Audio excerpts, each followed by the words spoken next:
अहल्या की कथा।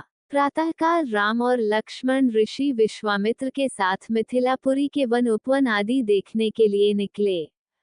एक उपवन में उन्होंने एक निर्जन स्थान देखा। राम बोले, गुरुदेव, ये स्थान देखने में तो आश्रम जैसा दिखाई देता है, किंतु क्या कारण है कि यहाँ कोई ऋषि या मुनि दृष्टिगोचर नहीं हो रहे हैं। इस पर विश्वामित्र जी ने कहा, ये स्थान कभी महात्मा गौतम का आश्रम था। वे अपनी पत्नी अहल्या के साथ यहाँ रहकर तपस्या करते थे। एक दिन गौतम ऋषि की अनुपस्थिति में इंद्र ने गौतम के वेश में आकर अहल्या से प्रणय याचना की। यद्यपि अहल्या ने इंद्र को पहचान लिया था, तो भी यह सोचकर कि मैं इतनी सौंदर्यशाली हूँ कि देवराज इंद्र स्वयं मुझसे प्रणय याचना कर रहे हैं, अपनी स्वीकृति दे दी।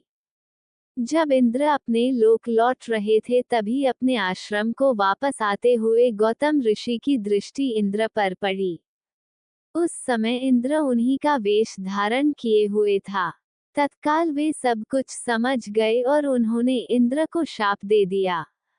इसके बाद उन्होंने अपनी पत्नी को शाप दिया कि रे दुराचारिणी, तू हजारों वर्ष तक केवल हवा पीकर कष्ट उठाती हुई यहाँ राख में पड़ी रहे।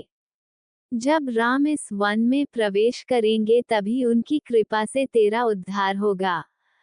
तभी तू अपना पूर्व शरीर धारण करके मेरे पास आ सकेगी। ये कहकर गौतम ऋषि इस आश्रम को छोड़कर हिमालय पर जाकर तपस्या करने चले गए। अतः हे राम, अब तुम आश्रम के अंदर जाकर अहल्या का उद्धार करो।